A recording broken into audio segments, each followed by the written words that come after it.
video pembelajaran sosiologi kelas 11. Hari ini kita lanjutkan pelajaran sosiologi kita pada materi pemetaan konflik.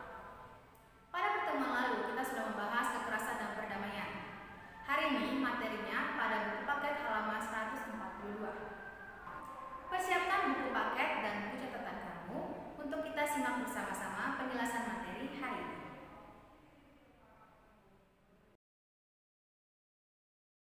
Pemetaan konflik. Pemetaan konflik merupakan salah satu teknik yang sangat membantu dalam menganalisis dan memecahkan konflik.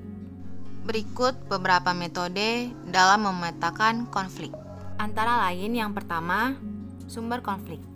Pada analisis sosiologi konflik, berbagai sumber konflik tersebut bisa muncul dari model hubungan sosial, nilai-nilai seperti identitas dan agama, dan dominasi struktural. Yang kedua, isu. Isu menunjuk pada saling keterkaitan tujuan-tujuan yang tidak sejalan di antara pihak bertikai. Isu ini dikembangkan oleh semua pihak bertikai dan pihak lain yang tidak teridentifikasi tentang sumber-sumber konflik. Nah, yang ketiga, pihak yang berkonflik.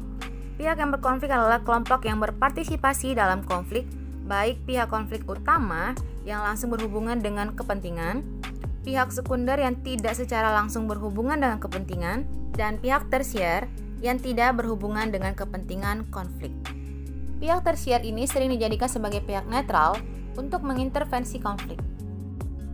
Melalui pemetaan konflik, maka dapat diketahui secara lebih mudah dan akurat hal-hal sebagai berikut. A. Identitas para pihak yang terlibat, baik secara langsung atau tidak langsung dalam konflik. B. Jenis relasi para pihak yang terlibat dalam konflik. C. Berbagai kepentingan yang terlibat dalam konflik. D. Berbagai isu yang terlibat dalam konflik. Dan E. Pihak yang dapat didorong dalam melakukan resolusi konflik. Konflik dalam masyarakat dibedakan menjadi konflik pribadi, konflik rasial, konflik politik, konflik antar kelas sosial, konflik internasional, dan konflik antar kelompok. Kita bahas satu persatu ya. Yang pertama, konflik pribadi adalah pertentangan yang terjadi antara orang per orang. Masalah yang menjadi dasar perlawanan atau konflik pribadi biasanya juga masalah pribadi. Dalam konflik pribadi, masing-masing pihak berusaha memusnahkan lawannya. Di antara orang yang bertikai saling memaki dan menghina, bahkan bisa terjadi perkelahian fisik. Yang kedua, konflik rasial adalah pertentangan kelompok ras yang berbeda karena kepentingan dan kebudayaan yang saling bertabrakan.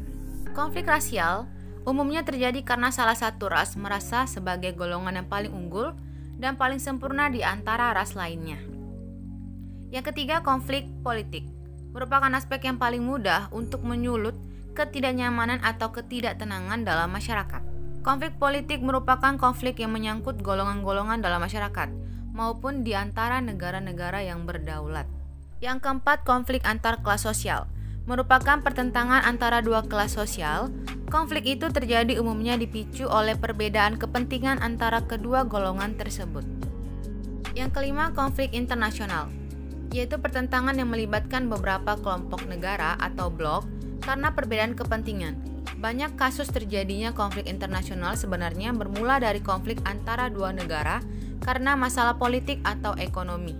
Konflik berkembang menjadi konflik internasional karena masing-masing pihak mencari kawan atau sekutu yang memiliki kesamaan visi atau tujuan terhadap masalah yang dipertentangkan.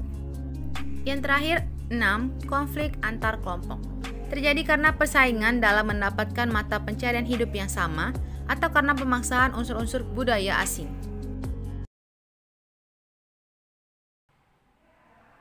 Nah, itu tadi penjelasan mengenai pemetaan konflik.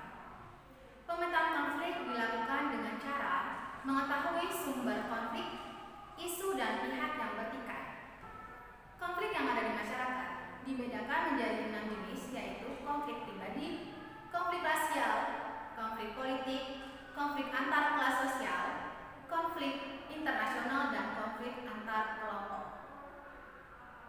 Materi hari ini diulang kembali di rumah, dan selesainya video ini kita akan kembali ke Discord untuk kuis, latihan, dan pembahasan lebih lanjut. Sebelum selesai video ini, Ibu tetap ingatkan untuk kamu melakukan protokol kesehatan seperti mencuci tangan berkala, menggunakan masker saat berada di luar